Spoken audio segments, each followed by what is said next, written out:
This is the return of M. Night Shyamalan. I mean, if you notice, they don't mention his name on this until they absolutely have to. Yeah, no, I kept forgetting that this was his movie. Yeah, they blame him. Yeah, when they were pitching this movie, they said directed by some dude. You know, yeah. And when another time they said directed by. But if they flashed it, like if they actually put it up, it was really quick. Like they put it up and took that. Directed by. Let's go ahead and talk about the comedy horror geriatric film, The Visit. You have two kids, Beck and Tyler, played by Olivia DeJonge or whatever, I don't know, I ain't heard of before, and Ed Oxenbould. They are, for reasons due to their mother's complicated past, they're seeing their grandparents for the first time, have never seen them before, and the grandparents have never seen them. And to remember this occasion, and to maybe help their mother with their strained relationship with her own parents, Becca decides to document this trip. However, the more they document this and the more they document their grandparents, the more weird behavior that they begin to observe. Some of it probably even life-threatening. I mean, sweet old people, what could they be doing to these nice kids right here? I guarantee you somebody out there is going to say, you know what, this is very insensitive to victims of dementia.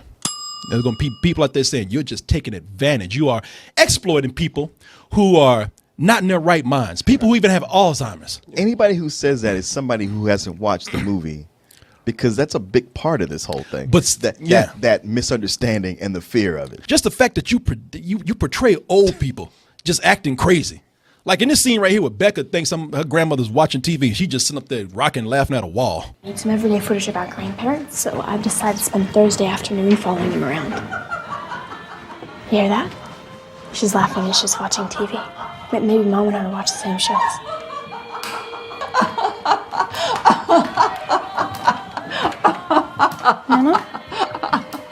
Nana, you okay? Bitch. You disturbing my show right now. Nana trying to watch your stories. Yeah, exactly. Good afternoon. I heard you laughing. I have the deep, darkies. And get your fucking hand off me. And Tommy, we talk about this. Yeah. Now, Martin may not want to admit to this because he wants to be all kind and everything, but I've had that case where an old person just grabbed my hand and said some crazy shit. Oh, yeah. You know, I had plenty of aunts that worked in nursing homes, and, you had to go see them, and you had to go through that long hallway. They were scattered around, and things happen. And they grab and they clutch your ass in a minute. You don't know what they're capable of. You don't know what they're doing. We actually did have that. My mom was the kind of woman who took care of old people. Yeah. And we did that actually happened. We went to an old woman's house and she came out and told, she said, "A white man came out of my refrigerator." And I remember I kind of laughed. My mother nudged the fuck out of me. so yeah, fuck. Should go down. Wouldn't it be funny if a white man really did come out of the refrigerator and said, "No one will believe you." And that white man was Bill Murray. You remember movies back like in the 80s, even some today, and they did this ever since the 50s, where the teenagers and the kids, they would see something horrifying or something that was dangerous for society, and nobody would believe them because they're kids. Right. Oh, you kids and your imagination. Oh, this is a prank. I don't believe this shit. Like most of the movies of the 80s and early 90s. Yeah, and that's what made it cool because kids always feel like I'm misunderstood, and that's what that's kind of what happens here, except that they kind of twist it around just a little bit, and I think that this is a cool take on that because not only is it, oh, you just dumb kids, that's all. But every time these old people start fucking up and start acting crazy, that's the excuse people use. Right. They just old. Yeah. Papa wears diapers and he keeps them in an outhouse, and Nana walks around at night without her clothes, and Papa thinks strangers are following him. I knew we were gonna have this call. You're old. Like all this shit that's really strange. It's like, oh, they're old. Oh, well then never mind. Yeah. It all just goes into that box. It's the old box. It's the old, Grandma ate a rat shit on the floor. Oh, she's old. She's like a superpower, isn't it? Oh, they just old.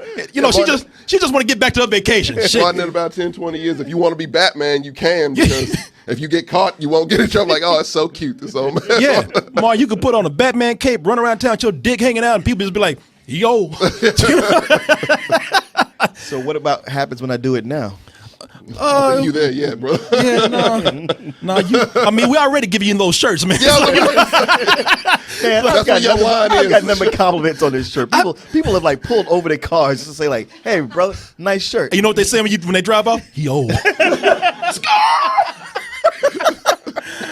And that's Catherine Hahn as the mom. When grandma get up spry and energetic in the middle of the night and start running and crawling through the house like she's a wild animal, that ain't old no more. That's just fucking weird. Wait. If you're gonna open the door, just open it for a little bit. I just gotta say, this motherfucker went through the movie thinking he was hard Ed, what's his name? Oxblood. Oxblood, whatever. This kid going through the whole movie talking about Oxbow. Yeah, he going through the whole movie talking about bitches and hoes and rapping and acting like a wigger. And look at these pajamas he got on right. Motherfucker wearing his snowflakes. Yeah, and they got footies on them and shit. Oh. Got that flap in the back so they can take a shit in the middle of the night. Shit.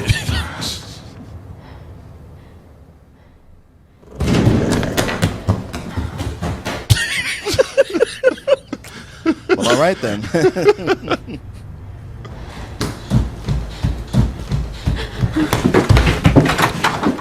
I like the way she ran through the house twice. So like, look, I'm telling you, I'm crazy. Yeah. She's like, well, shit, if I ain't crazy enough, me get on this floor and crawl towards this door. He slammed that Let me shit show you my quick. Spider-Man impression. Yeah. You know, it's funny because call me insensitive if you want to, but that's every nightmare I've had about being locked in an old folks' home. Yeah. Being locked at night and old people just start rising up and crawling all over the place and shit. Eyes turn black. Yeah. They were in the room. They kept hearing scratches outside. So they've been hearing this for several nights, and they've been saying, "Hey, you know what? Best that you don't open the door after 9:30." And they were just like, "No, wait a minute, fuck this." You know, it's like, this is the third night this happened. They open the door and they see grandma running through like a wild antelope and shit. And some nights they open the door and they just see her butt naked scratching on the wall. But hey, she old, right? or just walking and vomiting as she walks. Yeah. It's and that's the thing about the film, man, is that there's always this feeling of this air of creepiness that just gets, for me, that just gets thicker and thicker as it goes along. It's just dread. It gets to a point when these kids get around these old motherfuckers, you just say, step back, get the fuck out. Because, like, if you get too close, they do dangerous shit. Could you clean the oven for me, Becca?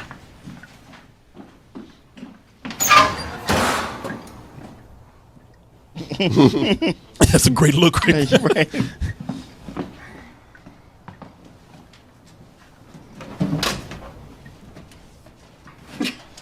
Get all the way inside. I'm like, No.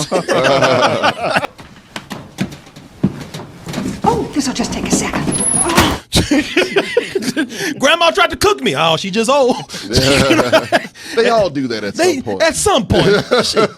Grandma locked me in the fucking oven when I was a kid. Yeah, ain't no big deal. But it's one of the weirdest movies I've seen in a long time. Now, maybe it's just my oldophobia or whatever. I don't know. I'll tell you, the movie doesn't work completely because it's a hard comedy. I mean, it's not straight out comedy. It's subtle comedy. It's subtle. Okay. There's things you laugh at just because it's kind of absurd. Oh, okay. And it's creepy. You know, like when something like kind of nervous laughter through it. Yeah. I mean, these kids are funny, man. They are literally just being dumb kids in this. This kid right here, Ed Oxenbow, and if you don't recognize him, he's Alexander in a really fucked up motherfucking horrible day, you know. and he's grown up to be a better looking kid. But his tongue is still in his way. His tongue is like, you ain't having an acting career over my dead I know, body. this motherfucker is still, I tell you, man, and I'll say it again, he still looks like the inconceivable guy. Yeah. Inconceivable! He does. That's what he's going to grow up to be, Wally Tell me you don't look like this dude right here. He's totally going to grow up. Especially if you hear him talk. Yeah, he talks just like him. Kid... He's trying to rap. He's trying to be hard. I know. And whenever he said motherfuckers, you know, and it's like, no, man, kid, that's going to be you in a few years. Inconceivable. No, it ain't. That's your fucking future right there. They're likable kids. Even with this kid being a little wigger, I thought he was going to get on my nerves. But they were cool, man. The thing is, I mean, most of his raps are about how I'm a really short kid and the girls don't like me, but I'm better than what they think I am. Yeah, bitches. Yeah, and he is. That's why he tries to get hard at the end. You know, I'm 5. Look at me. I'm 5'3". House. It is entertaining. That cannot be entertaining. Yeah, it is, man. You really, little wiggers are funny, man. You know what I'm saying? They really are. In fact, they don't know no better. I just want to pat them on the head. Oh, you little wigger. The real stars of the movie, to me, I mean, you wouldn't have the film if it weren't for the old people in here, the creepy old people. And though, I don't have a picture of the other guy, but like the woman, her name is Deanna Dunnigan. The whole time looking at her, I was like, for an old lady, she's kind of hot. Yeah, Deanna Dunnigan is her name, and the name of the old guy is Peter McRobbie.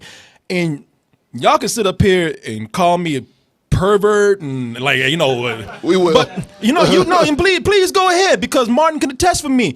When Grandma was outside naked scratching doors, she had a little bit of an ass on her. She's got a nice shape to her. Yeah, when you hit 70, that's how you want your wife to look. She's like 70 is the new 30 with her, man. She's hot, got like man. a Helen Mirren thing going. No, let's not go there. Don't get carried away. I pull it back. But I was looking at her and I said, you know what? They're playing her age up because she's hot, man. And they even showed her, like, there's a scene where she's walking upstairs and half her dress is going up her ass crack, and it's like, fuck, man, that's kind of nice.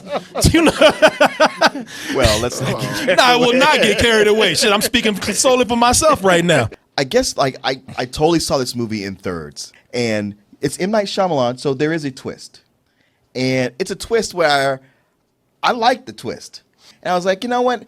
At its heart, it was actually a deeper movie than what it seemed like on the surface.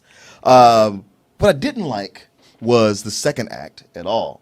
The second act, you're building the weirdness and the creepiness of the grandparents. Yeah. And for the first act, it's right in that realm of like, okay, well, they're old.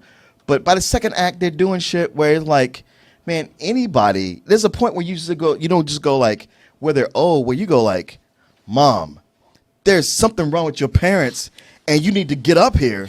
And they weren't. She did.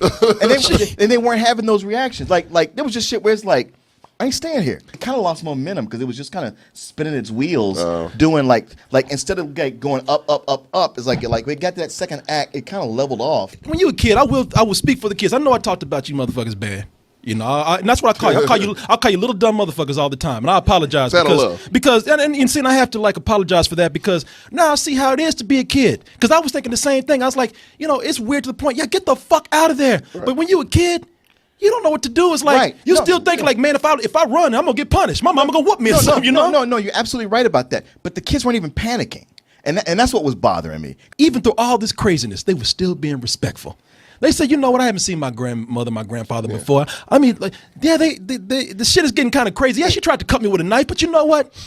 I'm gonna be a good granddaughter. It's completely ignorant that they're like, well, I guess old just covers all of this. It's all grandparents do. Where it's like, man, if you care about another human being, you like, somebody needs to know that this is happening. I get that how they're like, look, let mom have her vacation, but had they been actually panicky, it would have made more sense. Yeah. But yeah, the third act, you get the reveal and shit goes down, and I was just like, "Holy fuck!" I totally changed my mind about this movie. I'm way back on board now. Shit, Mark's like, that's gonna be me in 2 years.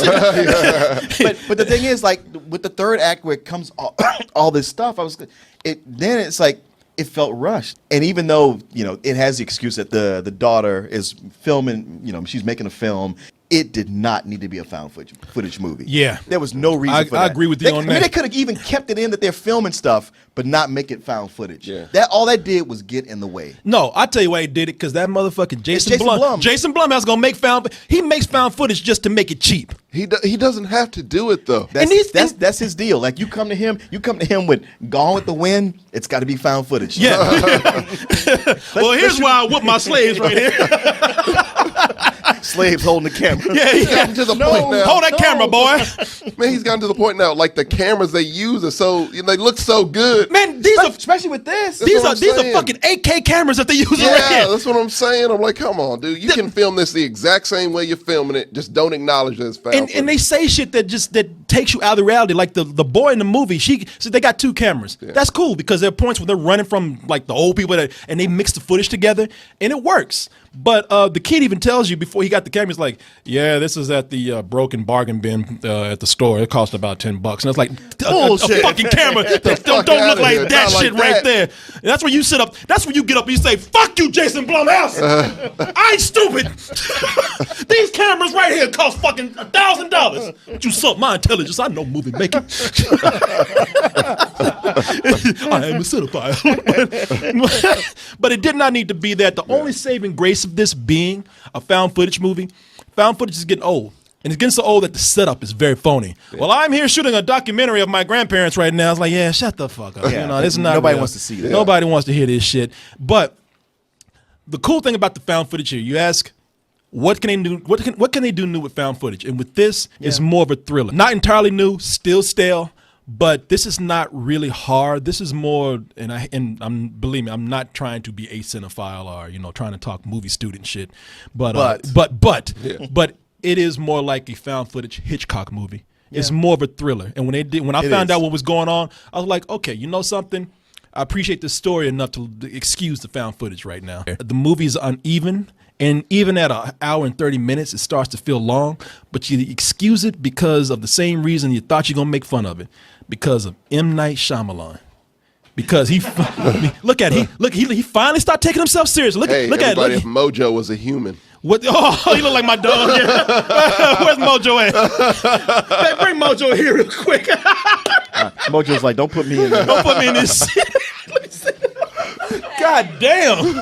No, my baby's more handsome. Oh, what'd you say? Come on now. Wow, let's look at the camera. All right, look. Look. Let's see. Mojo, look at the camera right here. Look. He's like, right why? If you gave Mojo a Jerry curl, he look like a fucking dog, right? Mojo looks better. With the twist, yes. The twist is M. Night Shyamalan has been Mojo the whole time. What a twist. Years ago, and this is no bullshit, years ago, he thought he was the fucking genius. He actually made movies where, like in Lady in the Water, where he wrote a role for himself in a movie that he wrote and directed, where he was such a great writer that his writing would save the world. Yeah. It's like, fuck you, man. Now, this is the one where we're sitting at a bar next to M. Night Shyamalan. He's like right now saying, well, I was a real asshole back then, wasn't I? Yeah, kind of. Well, yeah, at the point where you got to go hat in hand to Jason Blum to make one of his $10 million movies. You could feel the humbleness in the film itself. And for that, you could say that this is entertaining enough to recommend that people go see it for a matinee, I believe. It's short, it's funny, it's something that, at certain parts it really does scare. And the biggest thing right here, it can laugh at itself about its own jump scares, something that I really hate. Yeah. It's like it jumps out and the nervous laughter actually works for this. Yeah, no, you're right. I was really torn on what I was going to give it. That middle, that second act, I thought it's kind of bullshitty. I was just kind of like, I just want to go to sleep. I thought this was going to do something, and it just seems like it's not. But boy, did it wake me up, and he really did come up with something that made me go, oh, motherfucker, say what? and it was something simple, but it's just like, oh, wow. All that shit in the beginning totally made this make sense when it came up. And M. Night Shyamalan was like, got him! With the twist. But yeah, what'd you give it, man? I give it a high rental. Okay, and I figured you'd do that. And you know what? And I listen. I ain't even gonna argue with you on that, man, because I can see that. I don't think we're far enough off to argue about it. Well, I can, but I won't. But it's your birthday. Don't come to me. I didn't want to hear this shit. Well, I knew it was happening from the very beginning. You lying motherfucker. You did not know. I don't want to hear that shit. I let you have the Sixth Sense. You made the Sixth Sense. You got all these motherfuckers now like, okay, you let them slide on that. Well, I really figured it out halfway through. Bullshit. Figured that out in the first 10 minutes. Come on. See if you can figure out what's coming next. What? Ow. I was about to say. Not so hard.